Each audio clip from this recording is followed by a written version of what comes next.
So the study we looked at, 7 schools, 4 were in New York, but 3 were in other parts of the country, Chicago, Atlanta, and Houston. They are a subset of a much larger number of schools across the country that have gone to single-sex composition of students in the hope that this would address some of the challenges that we're seeing with males of color, particularly black males.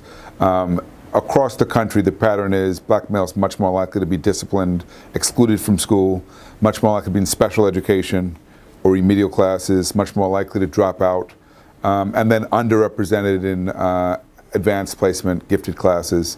So the way I could summarize it is everything negative, overrepresented, everything positive, underrepresented. And that's the very consistent pattern for males of color, black and Latino males especially. We wanted to know, do these single-sex schools help to address that problem? And if so, what is there about them that makes them work? What we learned is that it takes more than just being single-sex to create a successful school.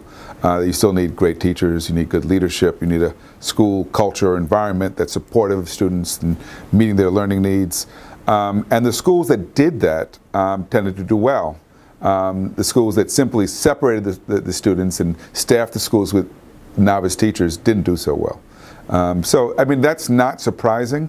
But what's interesting is that these schools got very little guidance on how to go about creating these learning environments for young men, and ended up in many cases doing very similar things, which tells you that so many of our assumptions about gender and about what boys need are really, really deeply ingrained in our culture. Yeah, after a while of studying these schools, we start to realize that this intervention, the creation of single-sex schools, or now you see some schools have single-sex classrooms, there was no theory, no well-developed theory guiding it, much less any evidence that it would work. What's interesting about that is single-sex schools have been around for years, right? In fact, they're older than co-ed schools. We've always separated kids based on gender. We've never seen that necessarily, though, as some solution to a problem. Now we have a clear problem, right, with boys of color. Right, as I mentioned, the disproportionate failure.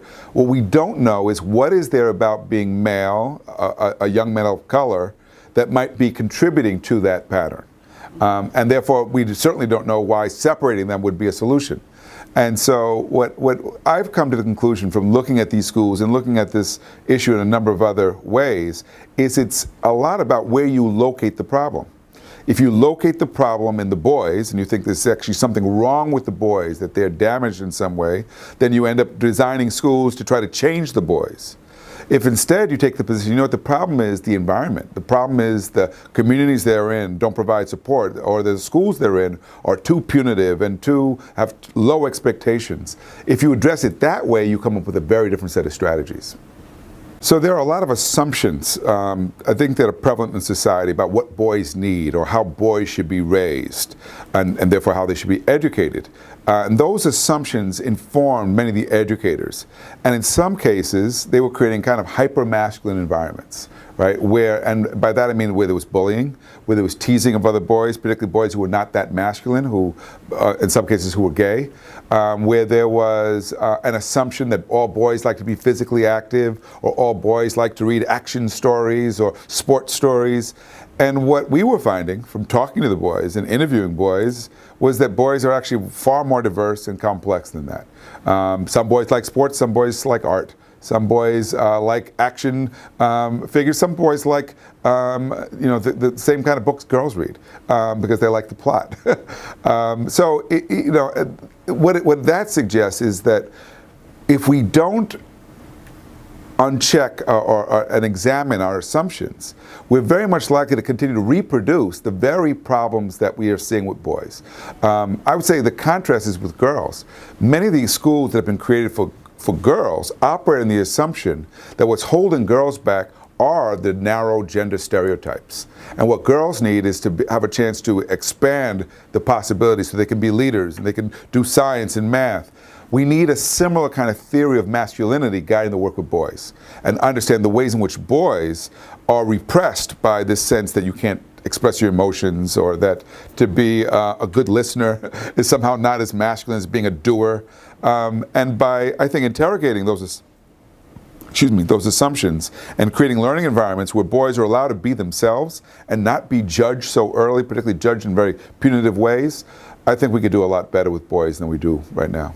So many of the schools and the educators who founded them and were shaping these schools described their work as being in a competition with the streets, the influences of the street, and trying to create safe environments where the boys would not be as susceptible to the pressures of an adverse community.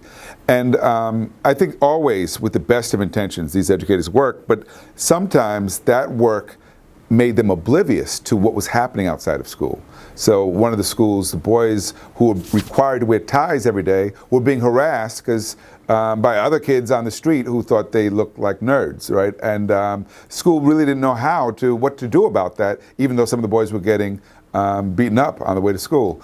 And it just speaks to the fact that you can't educate kids in a vacuum. You have to understand the community and the context and how to work with that to really make sure that kids are not only being prepared for school, but prepared for life beyond school. We also saw that some of the schools really got it, that the key was really good instruction, coherent curriculum, strong leadership, strong social supports for kids. And where we saw that, we saw schools that were succeeding in getting higher graduation rates, higher academic outcomes for young men.